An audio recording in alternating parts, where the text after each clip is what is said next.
Plant family, 3 genera in Lycopodiaceae. Exploring the Lycopodiaceae family.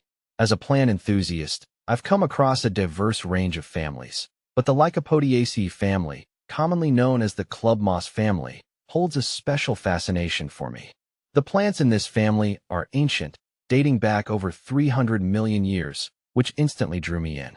The rich history and unique evolutionary traits of these plants make them an interesting subject to dive into. In this article, I'll focus on 3 key genera in the Lycopodiaceae family: Huperzia, Lycopodiella, and Lycopodium. Each of these genera has distinct characteristics, but they all share a connection to the past that makes them so compelling. Understanding the Lycopodiaceae family. The Lycopodiaceae family is a group of vascular plants that reproduce using spores rather than seeds or flowers. This family is typically associated with the prehistoric period, and it still retains that primal, almost timeless look. The plants are found all around the globe, often inhabiting forest floors, mountainous regions, or even rocky terrains. These plants may not be as flashy as flowering species, but they have an ancient resilience that's worth appreciating. With their creeping or erect stems and scale-like leaves, club mosses exhibit a unique beauty that sets them apart from more modern flora.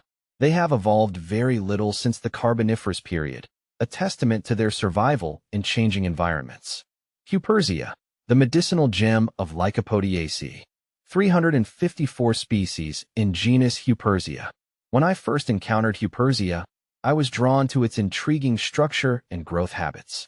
This genus, also known as Firmuses, is primarily epiphytic, meaning it grows on other plants without parasitizing them. Huperzia plants often cling to rocks, trees, or other forest debris, making them versatile in their habitats.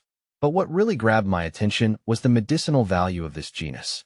In traditional Chinese medicine, Huperzia serrata is used to produce huperzine A, a compound that has been studied for its potential to treat Alzheimer's disease and improve memory function. I was impressed by the idea that this ancient plant could be linked to modern medical research. In terms of growth, Huperzia prefers humid environments, often found in rainforests or alpine regions. It's one of those plants that thrive on neglect, which suits my sometimes hands-off approach to gardening. I've noticed that Huperzia requires consistent moisture and shade, but can otherwise be left to grow without too much interference. Lycopodiella, the creeping pioneer.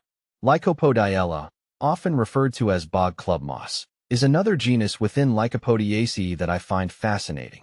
These plants typically thrive in wetlands or boggy areas, which immediately sets them apart from their relatives.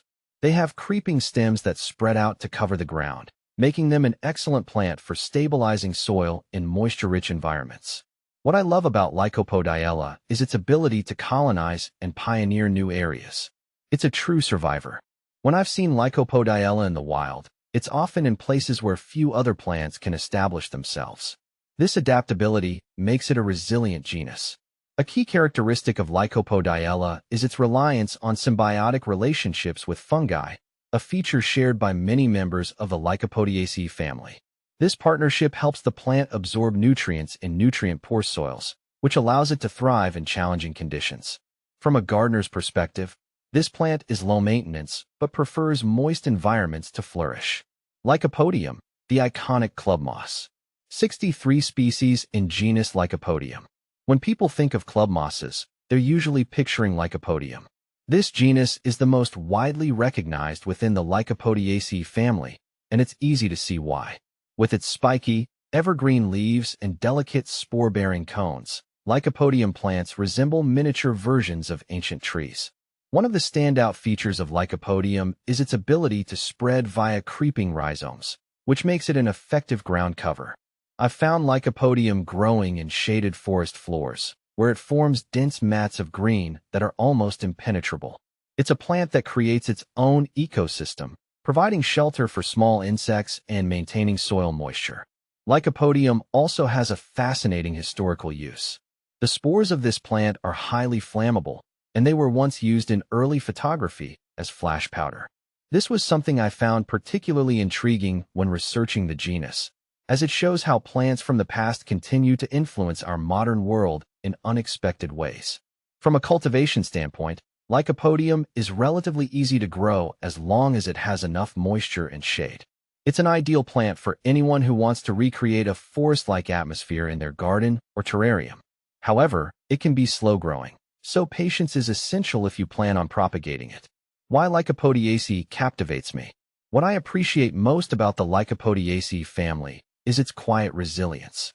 These plants aren't showy or fast-growing, but they've survived for hundreds of millions of years, adapting to different climates and environments. As someone who values plants not just for their beauty, but for their history and usefulness, Lycopodiaceae ticks all the boxes. From the medicinal potential of Huperzia to the pioneering nature of Lycopodiaceae and the historical significance of Lycopodium, these genera offer a glimpse into the past while remaining relevant today. Whether you're interested in ancient plant life, medicinal research, or simply looking for unique plants to add to your collection, the Lycopodiaceae family has something to offer. In my own experiences with these plants, I've come to respect their longevity and adaptability. They serve as a reminder that survival in nature often comes down to slow, steady growth and the ability to thrive in harsh conditions.